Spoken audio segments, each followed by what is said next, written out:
God, it's been a while. So, my name is Jocelyn, you may call me Joy, and some people may be wondering where I've been. What have I been doing? Why no YouTube uploads for a while? It's complicated, sweetie. Yeah, partly it's to do with burnout. I am burned out, as the title of this video might suggest. Now, I'm not necessarily talking about YouTube burnout either, the type that you will have probably almost definitely heard other creators on this platform talking about. That is not what I mean in this instance. It's just more sort of general life stuff, really. And before I continue, I would like to just rest assured a message to all the lovely people who do watch my videos. This is not a bid for attention or a cry for sympathy or some kind of cry for help. I'm actually doing pretty okay right now. But let me go into a few more details and then hopefully you'll understand. So, in life, there are things that we have to do and there are things that we like to do. Things that we have to do include household chores, go to work, get sleep regularly. Things that we like to do, things like making YouTube videos, socializing, gaming with other people, and of course my upcoming performance next week. Following my debut on the stage as a drag king, I've actually managed to land a paying gig at that venue. So for the past few months, I've been thinking a lot about that. I've been dedicating a lot of time and energy to practicing towards that. Besides which, juggling a social life, work life, and just general me time is kind of difficult. It's a lot. I like to have my own private time, watching YouTube, watching Netflix, playing lots of video games, catching the Pokemon, unlocking the skins. You get the idea.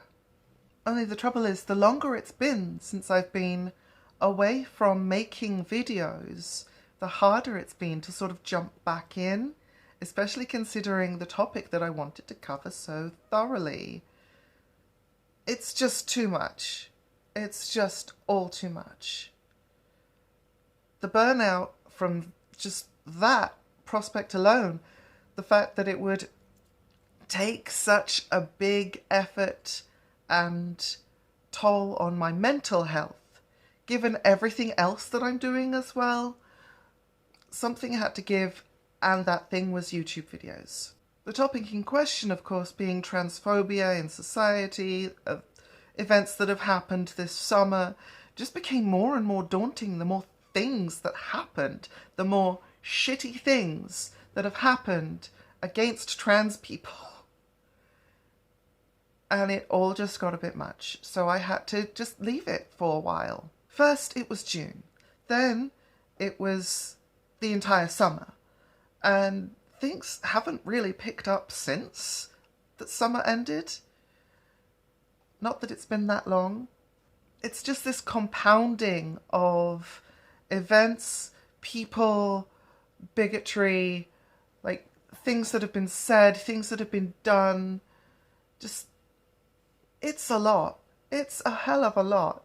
Considering trans people are just 1% of the population, there's an inordinate and out of proportion amount of vitriol aimed our way. Not to mention the fact that research takes time, and while I'm busy taking my time doing research and stuff, somebody else is doing a much better job, and I end up thinking, what's the point of covering this topic when it's already been done? I want to avoid redundancy as much as possible when I make YouTube videos, but at the same time I do want to add my own thoughts, feelings, flair to the way that I make videos, even if it is about a subject that has already been covered. Otherwise, what's the point? But not only does research take time, it also takes a certain amount of mental fortitude. And it was just way easier to check out of doing all of that and just coping with everyday life instead, which still wasn't easy. So I'd rather deal with fake problems that include like solving mysteries and leveling up in Dungeons and Dragons, because that's a hell of a lot easier to deal with than the real problems of bigotry and hatred and real life harm, stuff that's actually disturbing that's happening in the world. Basically what I'm saying is I've needed time to focus on other things, which I think I'm entitled to. Moreover, this performance that's coming up next week, it was supposed to happen last month, but due to certain errors that were made, not on my part, I thought the show was cancelled. They essentially did cancel the show, but then we got it back, but then we had to postpone it because it was too short notice. It's been a bit of a clusterfuck to deal with. The good news, however, is that the show will go on, and I'm all but prepared. I just need to do a little bit more practice before next week, just to make sure everything is polished and perfect. The next video you see on this channel will probably be footage from that show. And yes, I am aware that my camera microphone here is not great. You'll be getting sound that's been put through a microphone, amplified through speakers, and then compressed through the phone microphone. And the sound quality is not the best. I know this. I don't have anything better at the moment. Half the show is going to be about visuals anyway.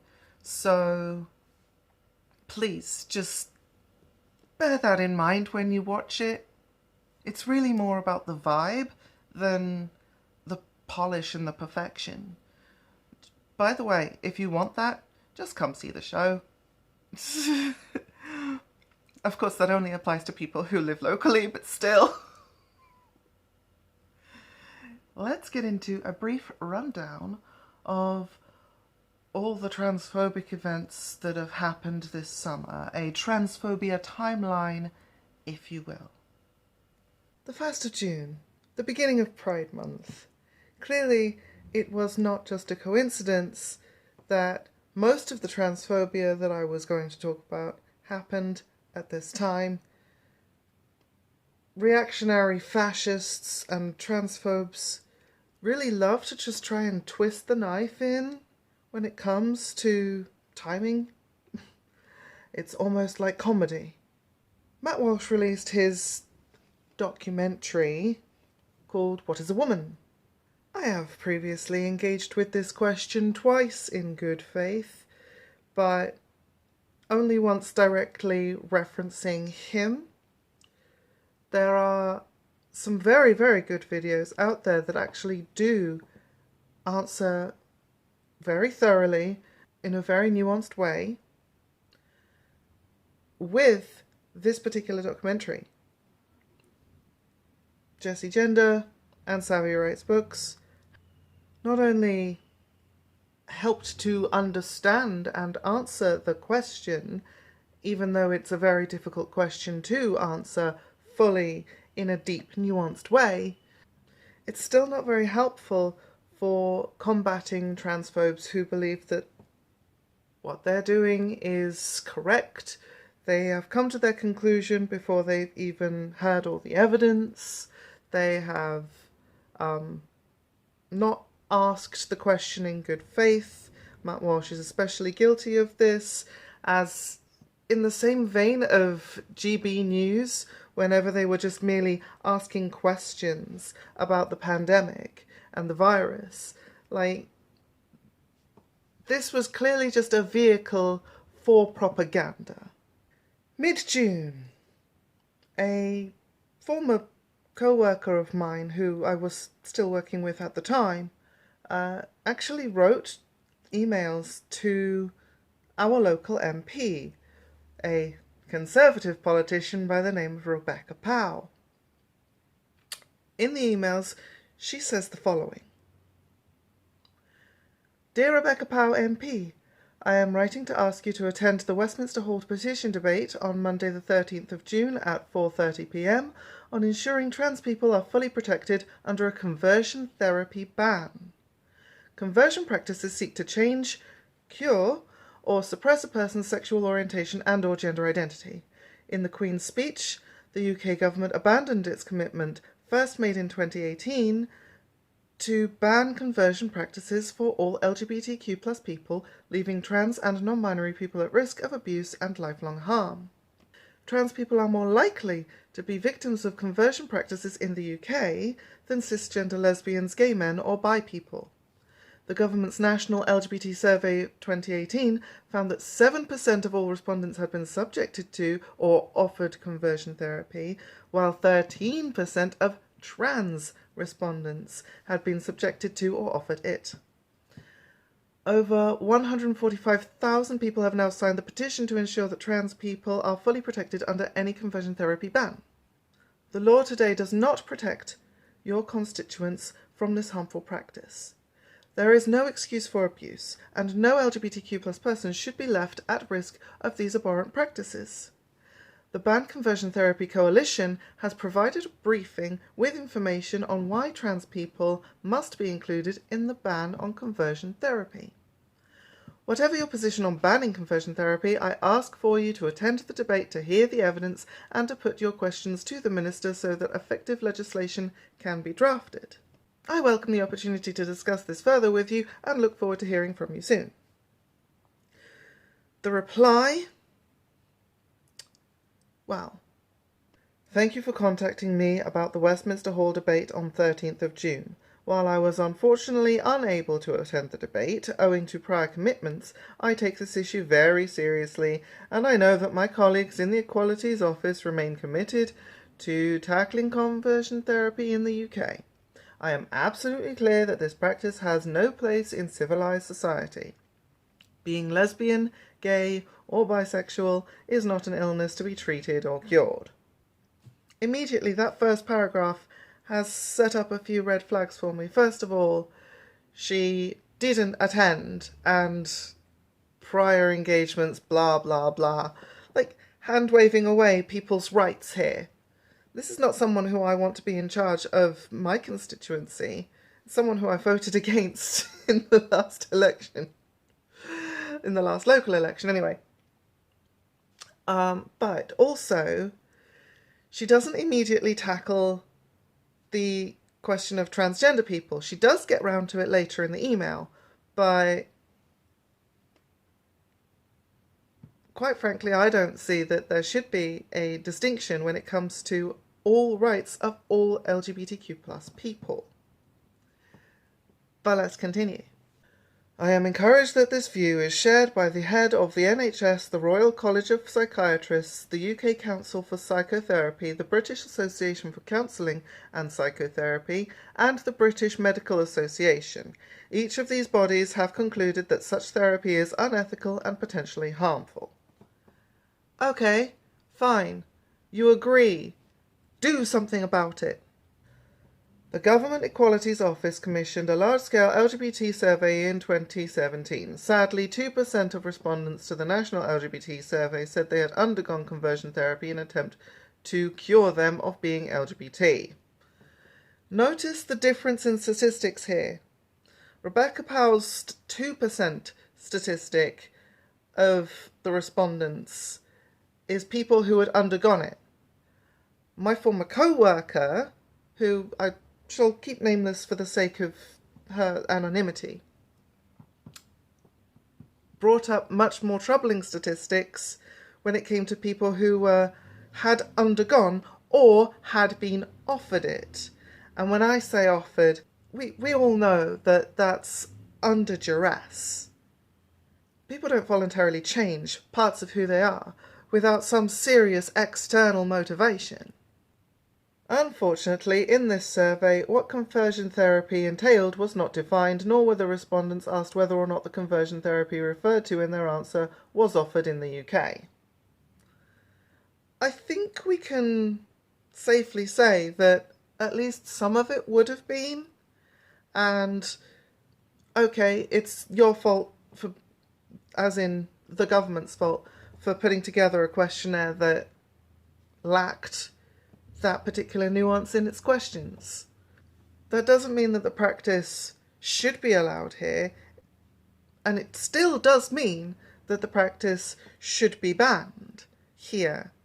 Like, just by saying, oh, well, we don't know where it happened, oops, is not a good enough response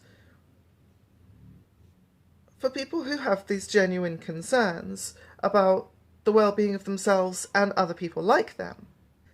As such, I welcome that the government has delivered on its promise and introduced the conversion therapy bill as part of the Queen's speech.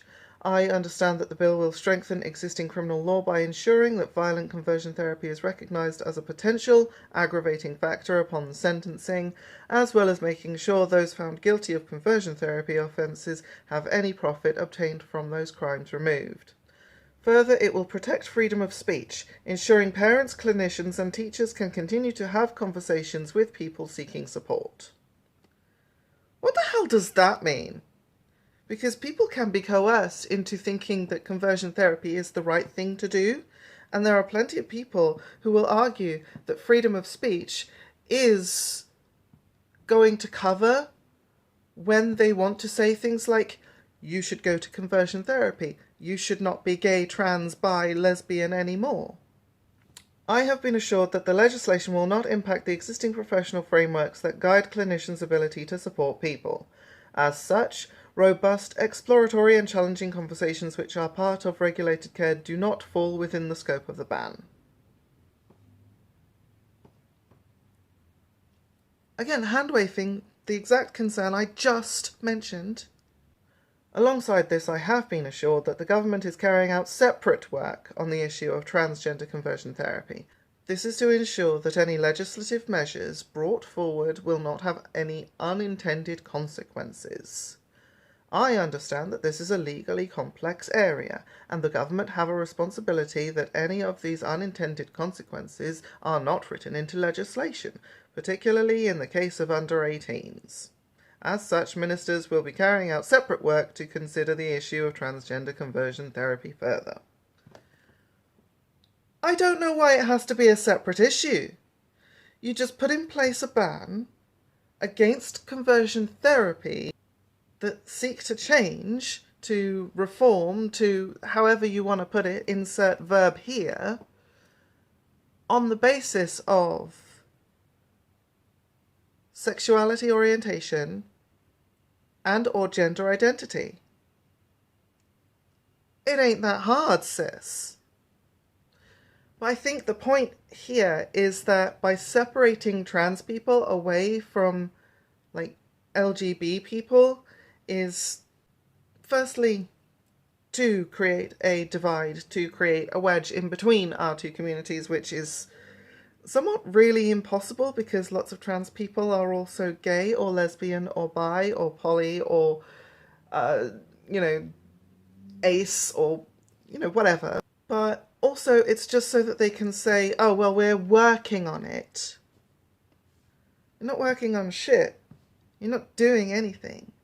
Like, there is a very easy way to avoid unintended circumstances, whatever the hell those might be. Rebecca Powell does not elaborate. But I think it's got more to do with the fact that she tipped her hand when she said under 18s. And what that means is the hormone suppressant puberty blockers thing that happened in the courts in the UK. Anyway, she finishes with this. I am positive about the steps that have been made so far in the UK to achieve LGBT equality, and am confident that this good work will continue. Thank you again for taking the time to contact me. Kind regards, Rebecca. Well, the good work is not going to continue if you don't actively continue it, Rebecca. Like, come on. You've been entrusted with power for a goddamn reason. Again, I didn't put you there, but you need to do what's best for your constituents. Not that I have much hope of that happening, because as I've already mentioned, she is a conservative. The party line on that front is that peen equals man, vagine equals girl, NB does not exist, and every tran is a potential molesterer in women's bathrooms and safe spaces, and think of the children! Ah! It's so tedious and boring, and I'm fed up of all that shit. But the email was just a bunch of politicianese, nothing speak, that didn't dare to go against the Conservative Party line, because that would have been bad for her with her colleagues. You know, the people she actually cares about. The 19th of June. The day I dub the day of the Bristol turf protest. There's a link to a video, and I don't recommend you watch it, but the evidence is there for you just in case you need to see it. It's a video called Standing for Women Protest and Counter-Demonstration for Trans Rights with Antifa. Now, immediately that sets off a little bit of a red flag, because if you're against anti-fascists, you're on the wrong side of history already. Like, what is going on? How are people so freely and blatantly able to get away with saying that they are against Antifa, or that they even are actual fascists? Looking at Matt Walsh again. This video was streamed and posted by a user by the name of Tyrant Finder UK, which I deem deeply ironic considering the tyrannical way this person runs their comment sections. I didn't see any comments of any dissenting voices whatsoever, and I find that a little bit sus. Because even if you see on my videos where I talk about trans people and, you know, topics like puberty blockers and all kinds of things that are controversial and politicized even though they really shouldn't be, you'll see that there is a mixture of people who comment. There are people in favour and there are people against. This video only has people agreeing with the TERF narrative, and I find that very sus. Almost as if it's a censorship of some form, like a restriction on the freedom of speech. How very conservative of you. And of course, within this protest that's, you know, against trans people's rights, deliberately trying to take away the rights of people, which is the very scenario that J.K. Rowling highlighted in her essay about trans people and TERFs, that, what was the quote again? If trans people's rights were being taken away, I'd march with you. We all questioned that if at the time, but now that it's happened, where was she? Certainly wasn't marching on the side of the trans people with us. But we'll get back to her. The 22nd of June. This is the day when Jordan Peterson's brain finally lost all shred of what was going on in there. And it had been a long time coming, but the last lingering threads of sanity just evaporated, because Jordan Peterson tweeted about Elliot Page in a pretty negative way, dead-naming him, misgendering him, which is all bad enough. Bear in mind, this was his big, massive return to Twitter after he'd already denounced the usage of Twitter after he'd made some horrible comments about a plus-sized model. But no, it gets worse, because the reason he was doing this is because Elliot Page's mere existence as a trans man in the public eye was enough to set off this crazed, bizarre former psychology professor. Like, Elliot Page did not do anything to provoke this kind of reaction. He didn't say anything to Peterson directly. He only said that he was, quite happy and proud that the show that he's currently in, The Umbrella Academy, also transed his character to make him feel more accepted and included and visibly seen and everything. And this was not supposed to be an attack on Jordan Peterson, but it worked as one, because the man lost his fucking marbles.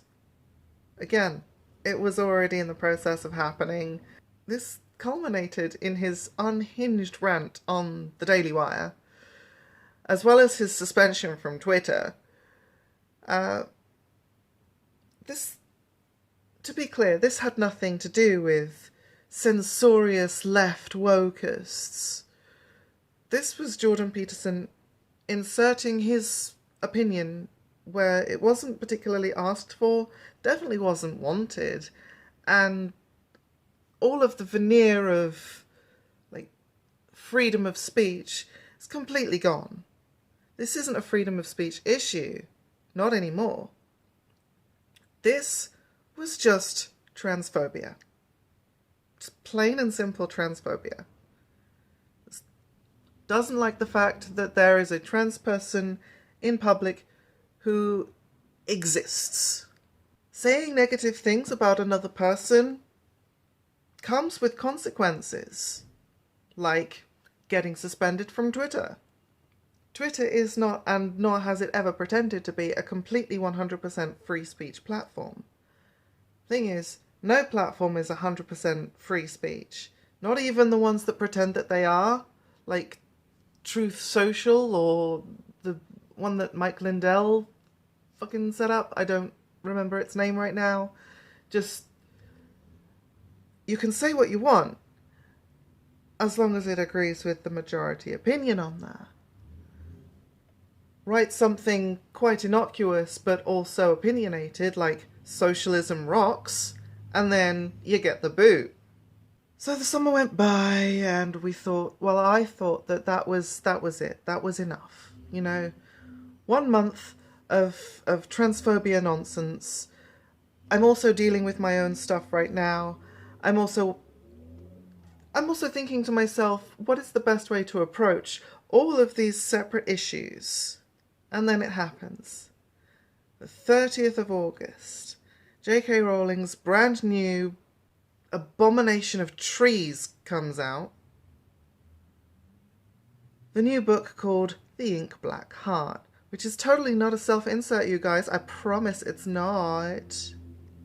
This monstrosity of a novel, following the previous book that also got her into hot water called Troubled Blood, which was just a rehash of the killer trans trope, which we've seen in media so many times.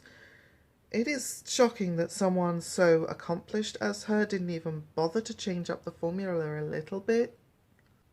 But this latest catastrophe of prose, well, I can't say it's bad in enough ways. Fortunately for me, I didn't have to read the damn thing. Savvy Writes Books, again, amazing YouTuber, did a pretty thorough job of reviewing the book in about as fair a way as you can get.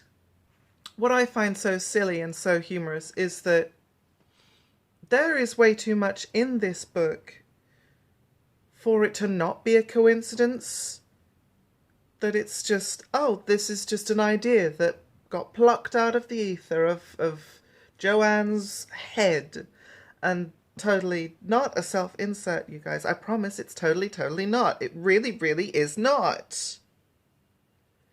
But even if we were to believe, and I don't see why anyone would believe anything that she says these days, but even if we were to believe her story that she had written at least a first or second draft of the manuscript and her friends had seen it and then come back to her and told her, hey, you must have been clairvoyant or something, because, you know, she just has to boost her ego even more when telling this story.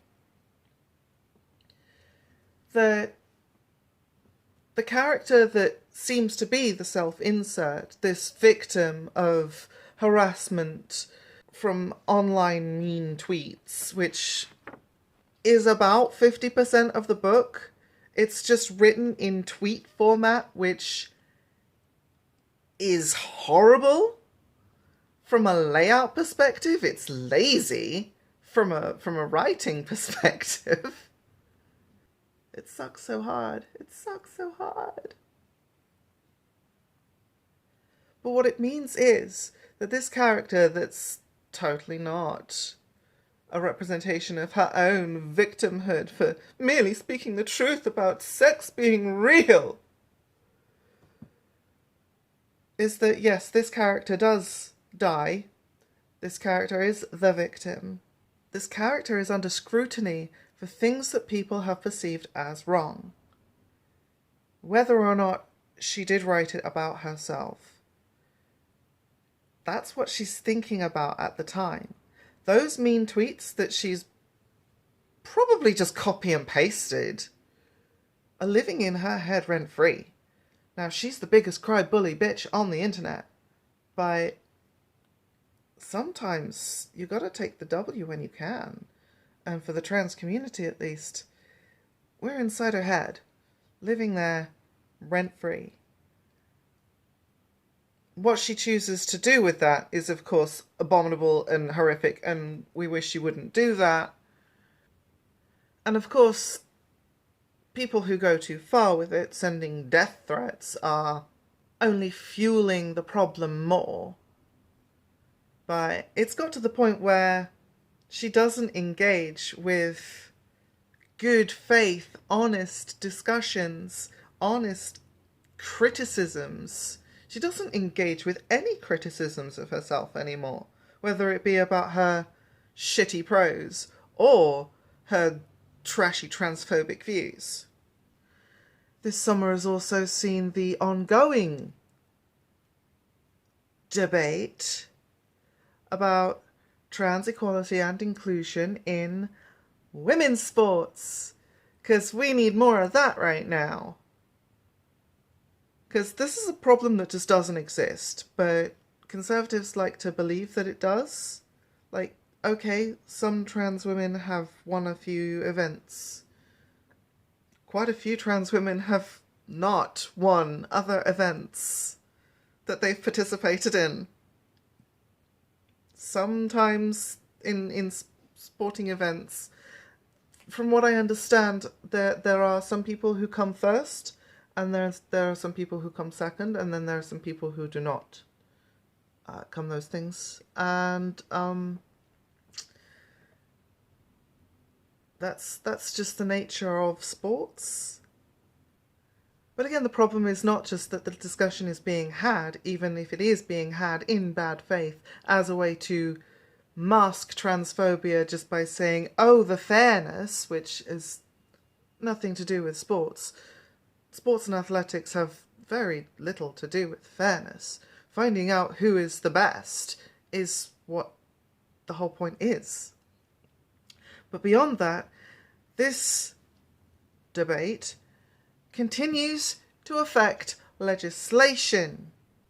There are literally bills banning trans girls from participating in sports that in areas where there was 0 trans girls participating in sports to begin with.